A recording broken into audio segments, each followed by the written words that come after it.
computer. All right, and we are recording. And welcome to our online lessons that teach and assess students, okay? And if you haven't already, please, we want you to join that Google Classroom so that when you click on some links later, it's gonna take you to some assignments in there, so. Okay, Katie, are you ready to roll? Awesome. Yes. My name is Katie Goossen. By the way, I'm one of the instructional technology coaches here for the district, and I specifically support the Northside Pride feeder pattern. And what we're going to kind of talk about first is pretty much just moving, and pretty much why you're here also, is moving what you do to the classroom online. So I'm going to go ahead and start presenting so that way you guys can kind of see. Also, this presentation I'm about to show you is inside that Google Classroom underneath distance learning tools and strategies. So let me go ahead and present this.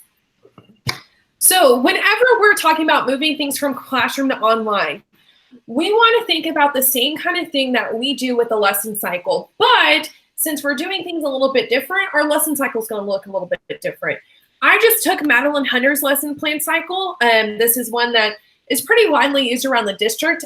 However, it could be broken up pretty much as when you look at our red and our orange, we're thinking about the purpose of the activities. We're making sure that our kids know that, putting some kind of hook in for our kids as well. Then we have some kind of direct teach model that goes into it. We have some guided practice, some checks for understanding, that formative assessment that we build in during all of our lesson, as well as doing some independent practice, as well as a closure. How can we make sure that we have our kids understanding what we have done? So for the purpose of this session, we're really going to be looking at this lesson plan cycle and how can we move what we usually do in the classroom into distance learning. Because we usually do this within, a 45-minute lesson, most of us. Sometimes, depending on what grade level you're in, it could be, an hour and 30 minutes. It could be, as little as 30 as well. So whenever we think about this lesson plan cycle, I want us to stretch our minds into thinking that this doesn't have to happen in that time frame. In fact, it's almost impossible. We got a lot of kids in our district that school is not their number one objective right now. In fact, it's probably a little bit lower on our list. So how can we give them the time and space to get our content across, but also be cognizant of what our kids are going through at this time? So I want you to think, instead of thinking about things happening all in one day, I want you to think about this lesson plan cycle and how we can stretch it out throughout the whole week. Later on within the presentation, I'll kind of go through some of these tools and everything that we're going to equip you with to help make this possible for you guys as well. Just different tools and activities that we can do to help make sure that you guys are equipped with the best of the best to make sure that you can make this possible for your kids.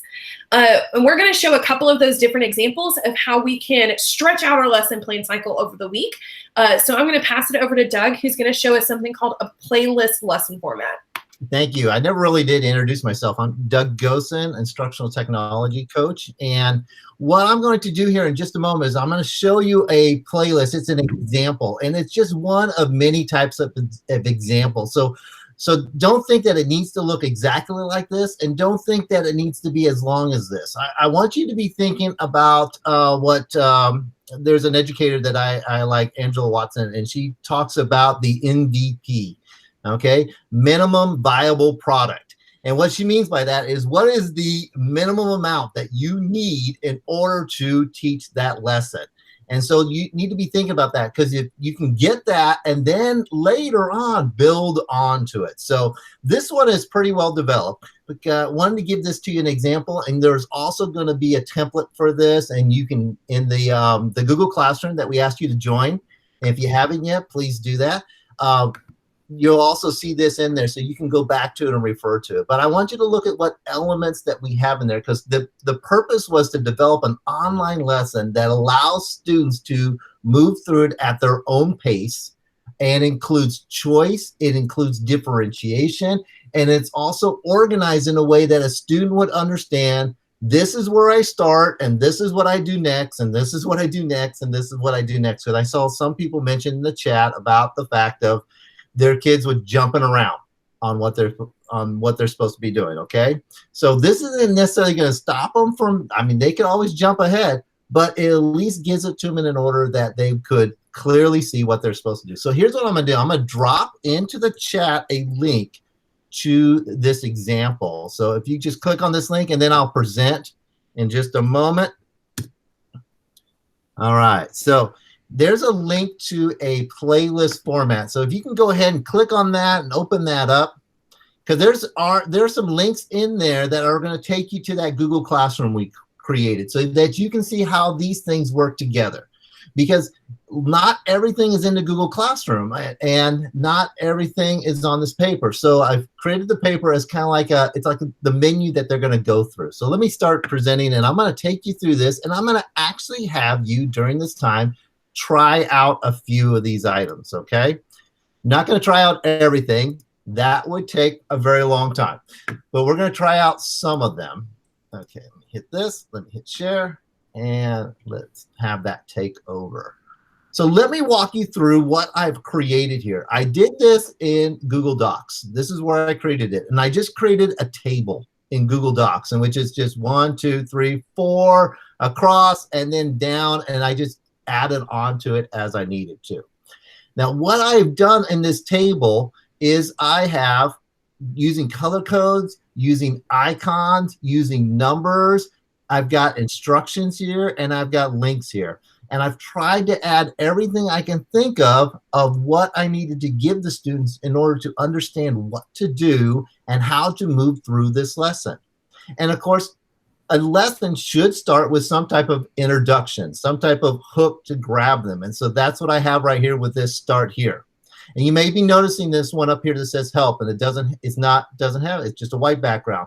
That's a place for them to ask for help, because you got to think about it. In the classroom, if you have a student who needs help, what do? They raise their hand. Can't do that online. So you got to think of, well, what avenue am I giving them in order to ask for help? And we're going to show some other ways in which they can do that later on, but this is one that I've created. And so here's the first thing I want you to do. I want you to go ahead, and you should have that form. If you don't, if you just joined, we'll drop it in the chat again. But go ahead and go onto this form and go ahead and click on that link and fill out just quickly, you don't have to make it in detail, but take a look at that help form and take a look at how it works for you and how you can use that to ask for help. So we're just going to give you a moment to do that. And if you have any questions, you can put them in the chat, or during this time, you can actually unmute yourself for a minute or two. We'll just give you a minute to just check that out. Let me drop that in the chat again if you're not there already. I just posted it, Deb. Oh, thank you very much. You're welcome. Now, this is a hard part presenting like this, because I don't know if anybody's doing anything. I see them on the sheet. That's great. So take a look at that, and what you should see, you click on the link, and you are more than welcome to totally steal this sheet, okay? You are more than welcome. All right? But what I've done on that sheet, and I'll go ahead and click on it too since I'm presenting, I've just created a very basic Google form here, in which first name, last name, what do you need help with, where they can just write in their question, and then what's the best way to contact you? Because it may be a Google Meet, it may be a phone call, it may be just a message in Classroom or email or other, okay? Drive down my street and yell out your car window at me. I don't know. So, and so if they need, if it's a phone number, if it's an email, and then what's the best time a day, and then they can hit submit. Now, if you're used to using Google Forms, you'll know that you can look at the results. If I were to open it up on my end, I can see the results, and I can create a Google Sheet with this. And on that Google Sheet, I can actually set up, I set it up so that every time a student submits that form, I will get an email notification that somebody submitted the form. And so I can know right away when a student has asked for help and take a look at it. And if I'm available at that time, maybe I can call them right then, or maybe I can email them right then. But I'll get a notification through the sheet. And so this kind of connects me as a way. It's a digital way for students to raise their hand. That's what I was thinking with this. Okay. Does anybody have any questions about that?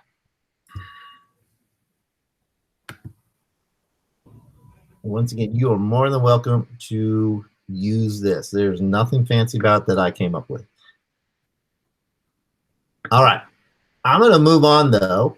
We're going to look at just about 2 or 3 other things that's on my playlist, but I want to work you through this to show you kind of what I did. So if I am doing a lesson, the first thing I'm going to do is tell the students what we're doing and give them the instructions on how to do it and kind of walk them through the whole thing. Well, in order to do this online, what I've done is I've created a video here, and we won't click on this one, but if you click on this link, you can go back and look at it later. It will take you to a video that explains this entire lesson and tells them what it is that they need to do. After that, I have a little kind of hook in order to get them thinking about this. This lesson's on text structure. It's in order to get them to think about text structure. I picked a 5th grade TEK that had to do with text structure so that everything could be to work together. And so I have a quizzes here that just kind of gets them thinking. And I set it up as practice so that they can do it over and over and over again if they want. But it's going to expose them more to what they know or don't know about text structure. Then next, I have a stop in here. And in this stop, I have the instructions for what they're going to do on this next section, just like we would do in the classroom. So I thought about that, okay? I need a video. And videos are always so much more powerful than just writing out the whole thing. They do have instructions written out, but they can click on the link. And I'm going to go ahead and click on this one here. And so I've just created, using Screencastify, I just created a quick video. So for this section of the lesson, what you're going to need to do is first, you're going to watch this video that has to do with text structures. You're going to click on the link, and when you do, it will take you to an Edpuzzle about text structure. Click on that, and it will open up.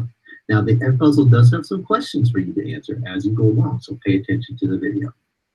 After you've done that, then you can pick for one of 3 of these options. Well, I guess you could do more than one if you want, but I want you to do at least one. You can either read about text structures. So if you click on this link, it will open up an article about text structures that you can read through. Or if you want, you can watch a video that's about text structure. It's different than the other video. It doesn't have the questions. It's a little longer, but it talks about the different text structures that you need to know. Or you can do those along with, or just do this one, and that is you can meet me at a Google Meet. And I'll be having a Google Meet that discusses text structures on Tuesday at 10:30 or Wednesday at 5 p.m. You can join either one of those.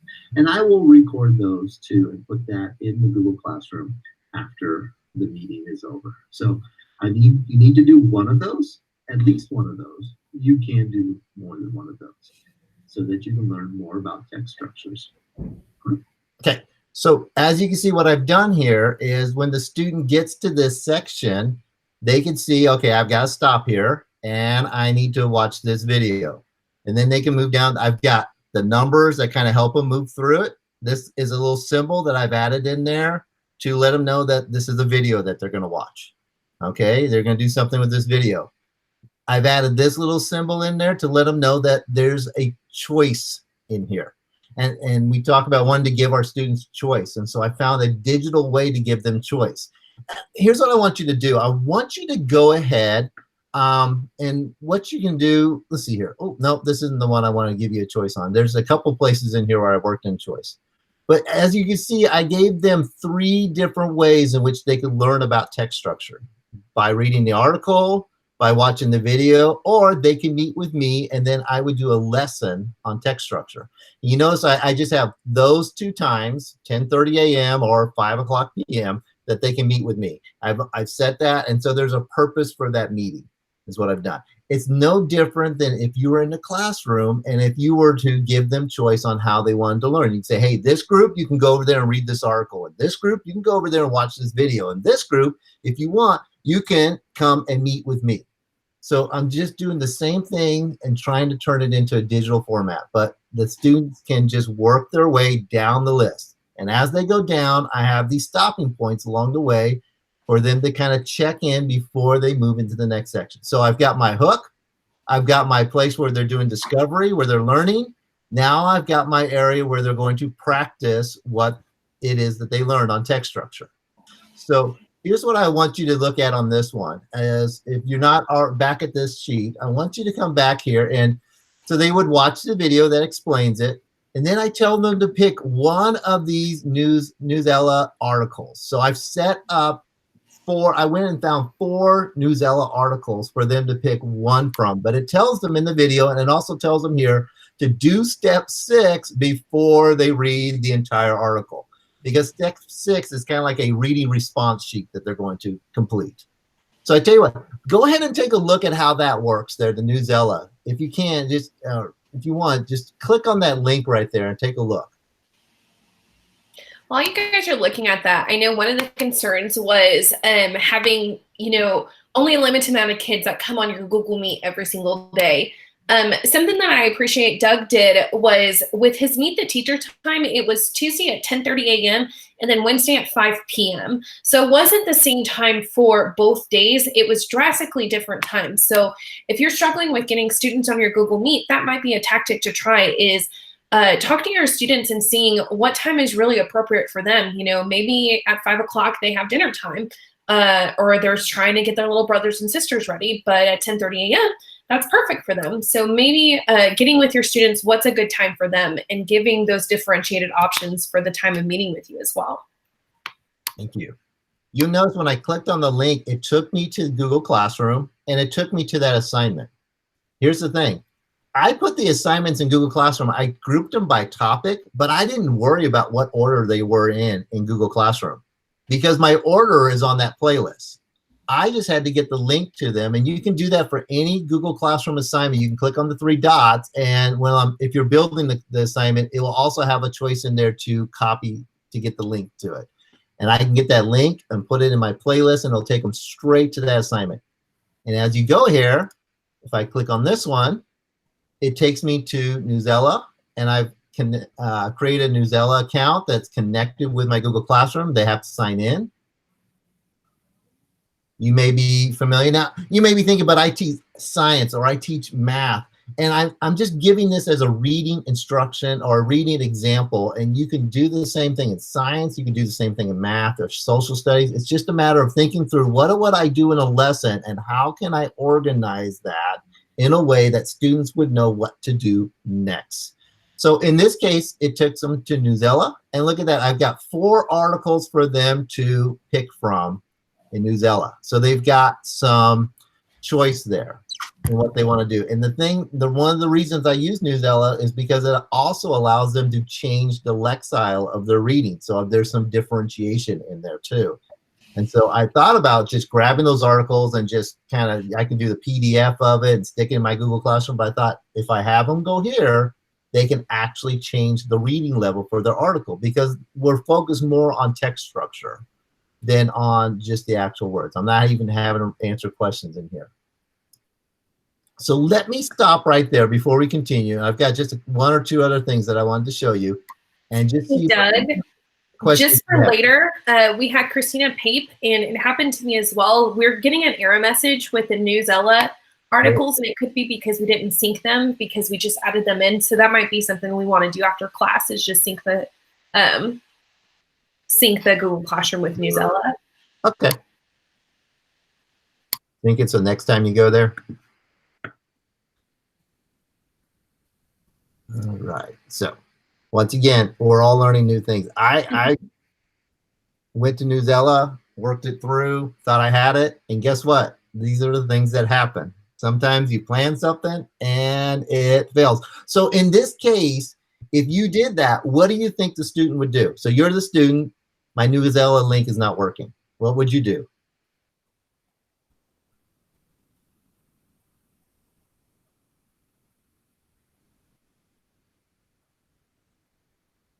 Oh, there we go. Yeah, quit. Thank you. Okay, thank you for being honest. Yes, just quit. Yeah, I have a help sheet that they can go to and fill out, huh? See, so that's why I put that in there, and that's why I had that first, is because sometimes things don't work out the way I think they're going to work out. It's kind of hard to test out everything, even though I've tested out. Something might have changed. So I've got a place in which they can raise their hand. So, all right. So let me just cover a couple more things, and then we're going to have Shannon show you a different type of example, this time with science, okay? So after they've done that, then here's a place in which this takes them straight to a Google Classroom question in which they answer the question. So it will take them, once again, I can grab the link straight to the question. And in this case, it's ask them the question about what type of text structure does their article have and how do you know? And they would answer that. And once they answered it, they would be able to see the other students' answer. So they can't really copy off each other on this. After that, I have a flip grid. So this now gives them a different way other than typing in order to answer, and it gives them a chance for them to see other students' responses to these. So I'm trying to work in all these different ways of doing that, but I'm keeping it in this order, this playlist, okay? If I were to put all of these into my Google Classroom, you're looking at probably 12 different assignments for that week in Google Classroom, to which the student would be thinking, are you kidding me? What in the world do I do here?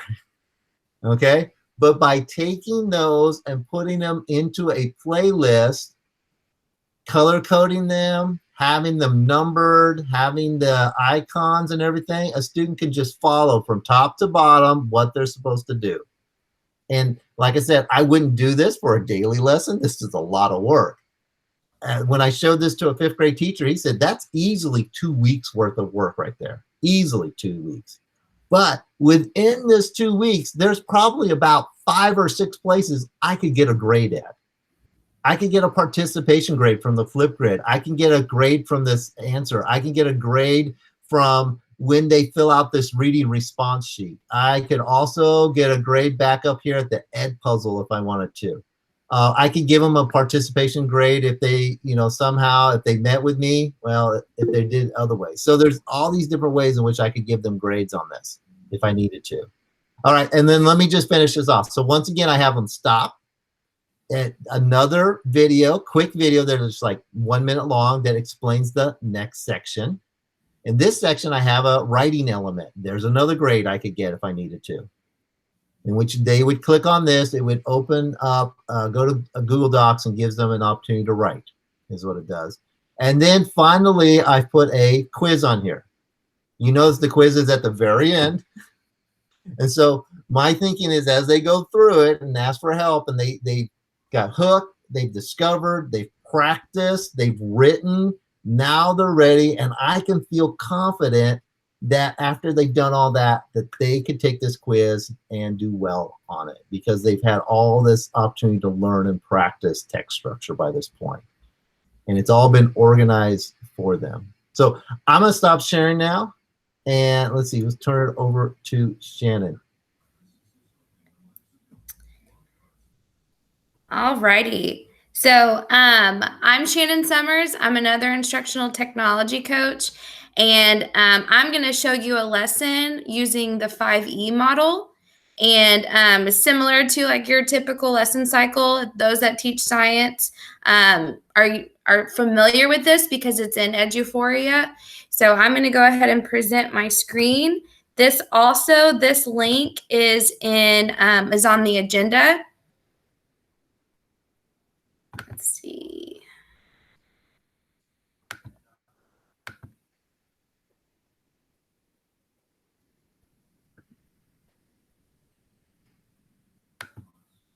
Is my screen showing? Not yet. Not yet.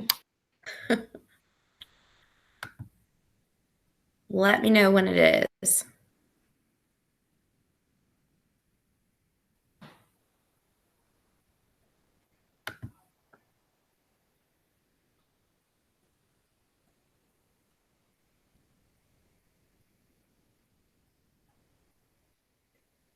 All right, we're in. Shannon, you want me to just, oh, there we go. Is it there? Well, it looks like it's starting to come up. Slowly but surely. Once again, if you have questions, comments, you can leave them in the chat area there. And And one of the things you may be thinking about, all these things that we showed you in these playlists, you know, how do you find out more about them? At the end, Kat, one of the things Katie's going to take you through is the tools that you can use to create these. All right, go for it, Shannon. Awesome, thank you. Okay, so I used a lesson from Eduphoria, and the TEK is a 5th grade TEK. Now, it does show that it's 3rd grade, but 5th grade science, they also use standards that were taught in 3rd grade and 4th grade. So this was over a life cycle lesson, and what I wanted to do was every component that I am wanting my students to do, I'm giving a video or a quick little tutorial over it. Now, I use, similar to Doug, I use Screencastify because I think it's a great tool to use when explaining exactly what you're wanting your students to do online. So at the very top, it just has a quick little intro. It's just for my students to kind of see what I expect. And I'm not going to play that, but it's just basically just an intro over what I'm wanting them to accomplish for the week. And also this lesson and any lesson that you create, it could be a week. It could be, like Doug said, 2 weeks. And I think it's important to let students know that so they're not feeling so overwhelmed with all of the components that are given to them. And so I used the similar picture icons that Doug used as well. And so with the 5 E's, the first step is the engagement part. It's your hook. It's the beginning of the lesson. And so I'm taking that and applying it to what the students are having to accomplish. And this one is just a simple question. And over here on the left side, this just kind of the part of the lesson that, like, just giving a brief little instruction. And then over here is their task, what the students are having to do for that part of the lesson. And down here at the bottom, it says help. This is just you'll notice each of the 5 E's, I'm giving a video tutorial on exactly what they need to do and how they need to accomplish it for that activity or that question or that assignment. So this tutorial shows them step by step.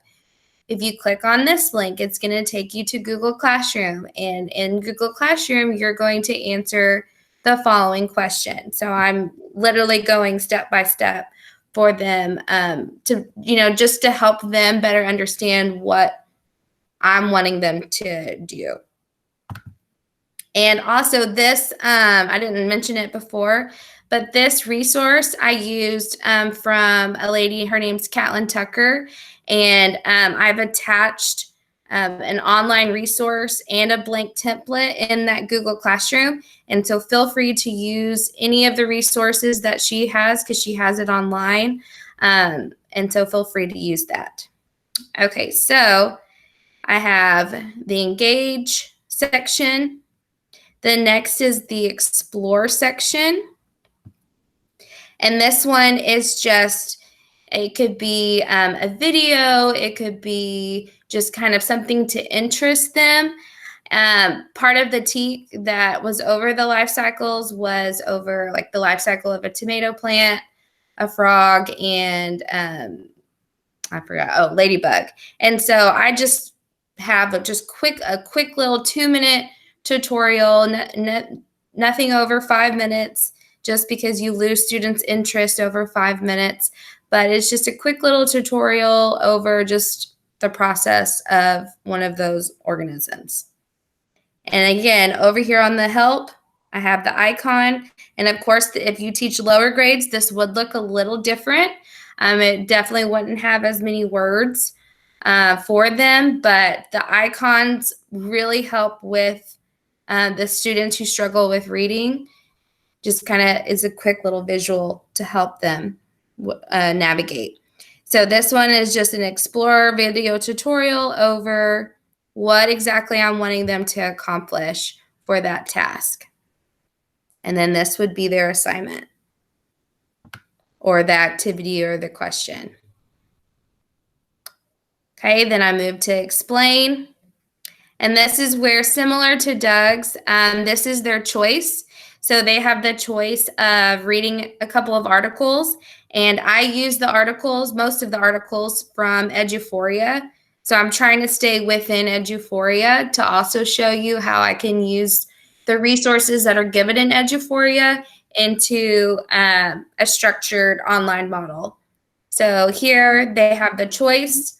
They can choose to read. And there's a check here. And this is also all on my explanation tutorial for them. So they're not like, oh, I have to do all of these assignments. The video tutorial explains to them each that it could be a choice for them. So they have the article, they have the video tutorials, and then also, just like similar to Doug, there is a choice to meet with me. So basically getting instruction over the life cycles with me on a Google Meet.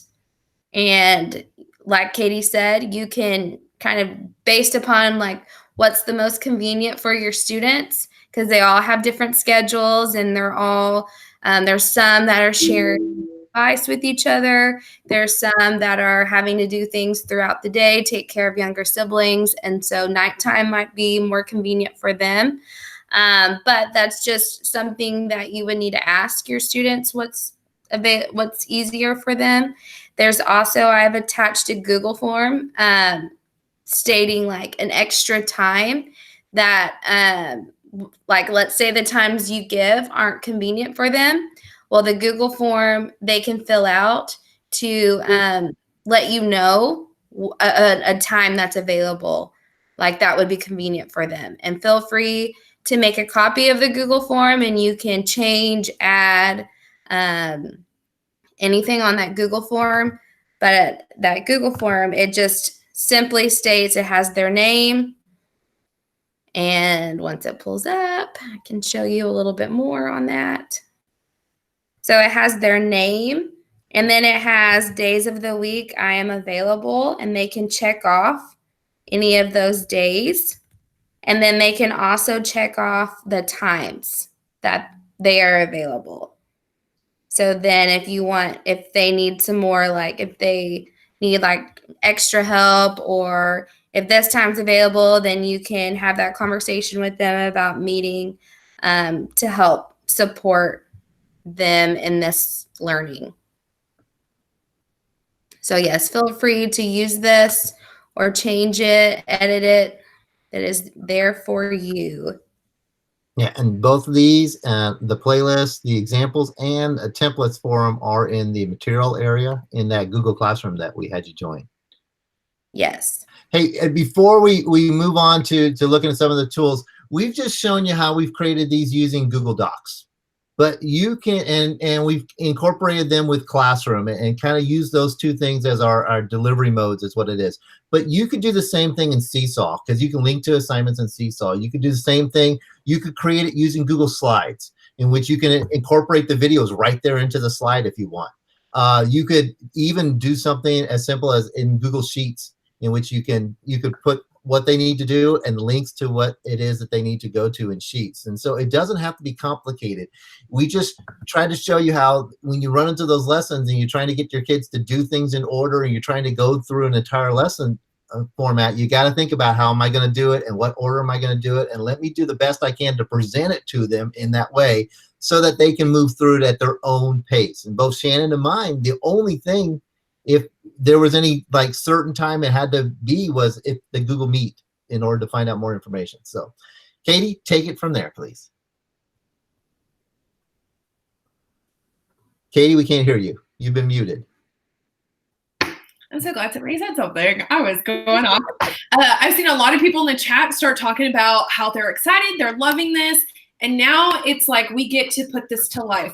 What are some different things in which I can use to help make this possible? So again, this is within our materials tab within Google Classroom. But pretty much what I've done for you guys is, you'll notice up at the top, I got the couple of different colors, and that just aligns with the Madelyn Hunter lesson plan cycle However, in layman's terms, I've also put that as well. But different strategies, what that kind of looks like, and different tools in which you can do this with. So for example, when you do a hook or introduction, you might want to do some kind of video. You might want to activate that prior knowledge. And if you click on these things, it will open you up to that specific website and how to access those materials and everything. And then if we keep going, it just kind of keeps on going within the lesson plan cycle. Something that you'll also notice is sometimes when I have a video over here, it will also have videos other places. You know, that's something really big, especially during this distance learning. And I just noticed I spelled instruction wrong. That really bothers me. But some of these tools that you learn, think about those one-stop shop tools that you can use for multiple points during your lesson, especially if you're not one of those tech-savvy people. Find that one tool that might be used in multiple different ways and just start with that. Get really good at that. And then move it to, you know, another tool. What else can we do? Something else to really think about too is don't reinvent the wheel. I know our curriculum departments have been really good about trying to make these things accessible to our kids during this time. So don't forget about that online textbook or those things that Shana was talking about within Eduphoria and everything. So we got some things that we can talk about within direct instruction. We also got some processing and application things. How can we have our students create? Also within this, there is a full slide deck of different creation tools that me and one of my coworkers made a while ago that just wanted to throw in here. But within this is creation tools not only for you, but for your students. And within this, on each of the slides is a specific type of tool, the website to the tool, and then also the some different video tutorials on how to use it. Also at the bottom is terms of service. Most of the stuff that I put on the other side of things is 13 and over.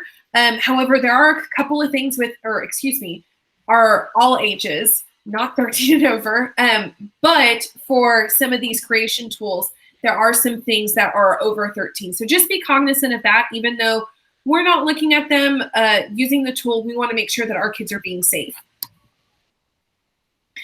Additionally, there are some other tools that you can use for review. I know a bunch of us are getting into that STAR review. But I do encourage you guys to think about different ways in which we can have our kids review. You know, how can they create or do something like that? If we're teaching a new concept, how can we have them assess and reflect? And then also some different ways in which we can ask for help. Both Shannon and Doug use Google Forms, which is awesome and great. However, depending on what kind of learners we have, we might need to do it a completely different way. For example, younger elementary, we might need to use Seesaw. I've seen, or even Flipgrid, you know, Google Forms for older elementary and up to high school is perfectly fine. If you are easily accessible within Google Meet, I know plenty of teachers are doing that as well. The last thing I want to show you, or the second to last thing I want to show you guys is if you need more help. These are all great resources. Where are some different places in which we can do this? Number one, reach out to your instructional technology coach. We are so happy to be here for you guys. We know this is, you know, uncharted territory, as I'm sure you've heard multiple times, but this is our job. We're here for you, and don't ever apologize for asking for help. We're happy to be of service. A couple other things is we have this distance learning page, which has all of our recorded Google Meet sessions within there, and then just a couple of other Google tool, or not Google, but a couple of other tools that you guys can use to kind of help with some distance learning.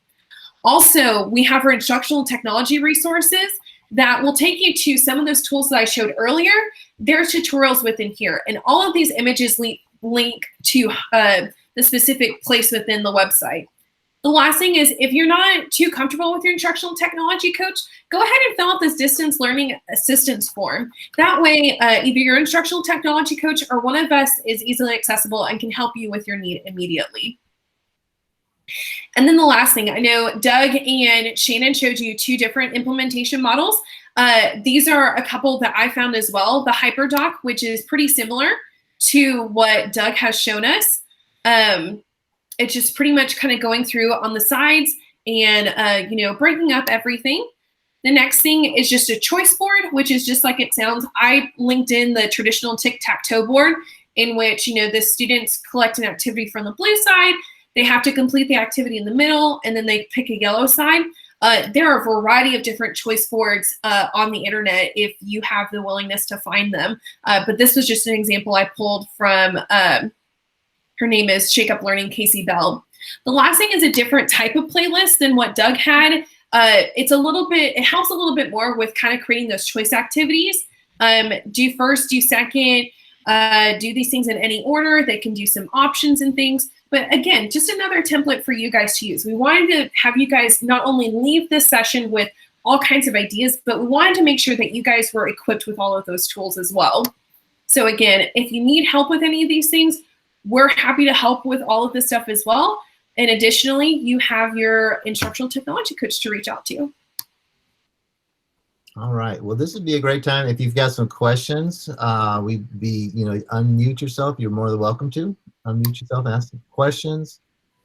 I know a number of you mentioned some of the things that we talked about, hyperlinking things, putting the links in there.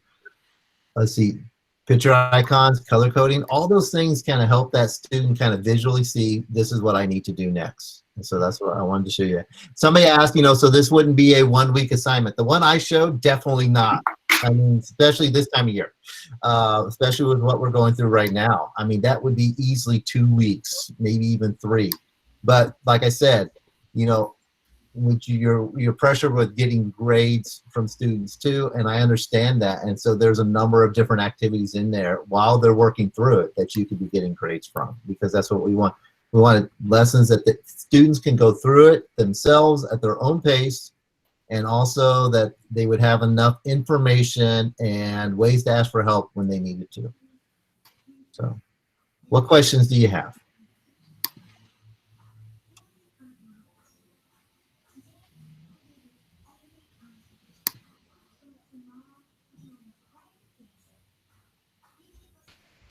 Doug, would you provide the playlist to the students in the Google Classroom under a certain topic? How would they first access your playlist? That's a great question. So there's a number of different ways in which I've created the playlist. Now it's just a matter of sending them the link, and they don't even have to have their own copy of it. It's because the playlist is just the instructions with links. The links are going to take them to the assignment. So I could drop it. I could drop a link to the playlist in an announcement part in Google Classroom if I want. Say, here, this is your reading assignment for, that I want you to work on for the next 2 weeks. Boom. Click on it there. I can put it in the materials. I can email that link to them if I needed to. I could email it to, if younger students, I could send it through Class Dojo to their parents, because if they've got that, and if they're also connected with Google Classroom, it will take them in there. So with the links, take them there. So it's just a link to it. They don't, like I said, they weren't doing anything on the playlist itself. The playlist was just the instructions and the information and the links to the videos and all those things that they're going to need.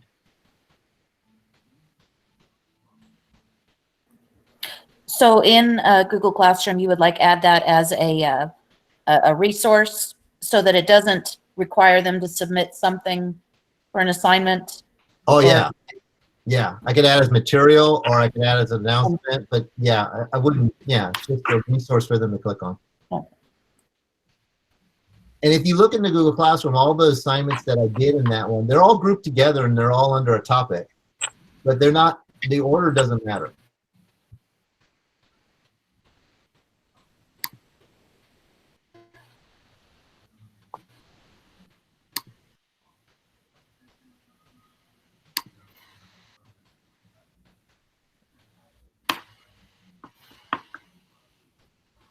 Any other questions or comments, or has anybody used a playlist kind of like this and found how it works with your students?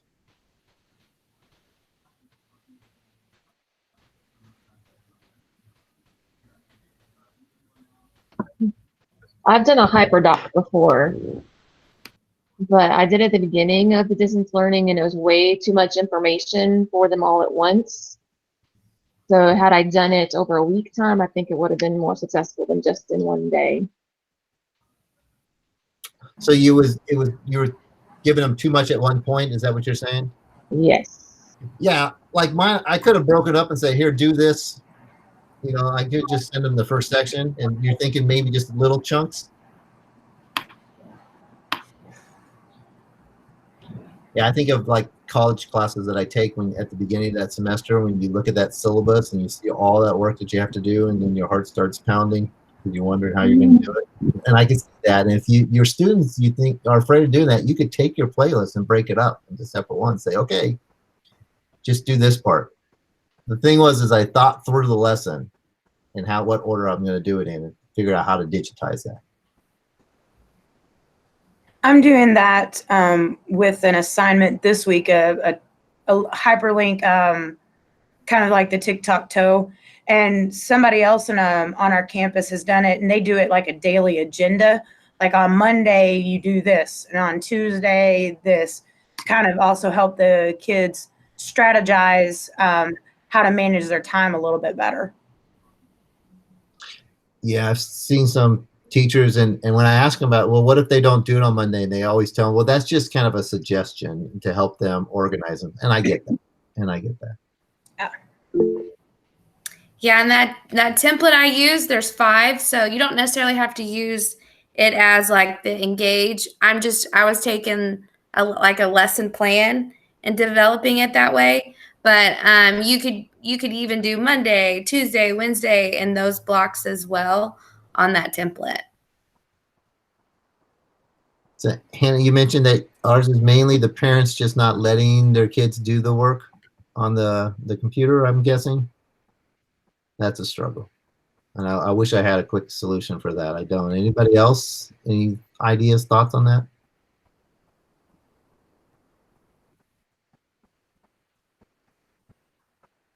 There is another class that's being offered actually tomorrow morning at 8 o'clock that kind of addresses some of that.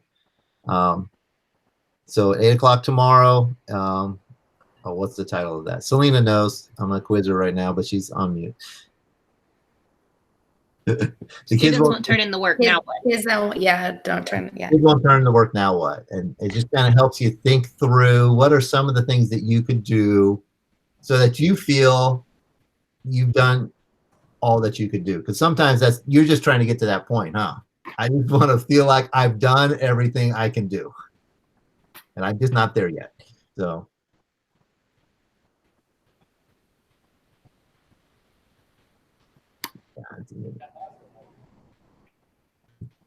All right. Well, if there aren't any, I'm going to stop the recording right now. Just realize we still have that going. We will stick around.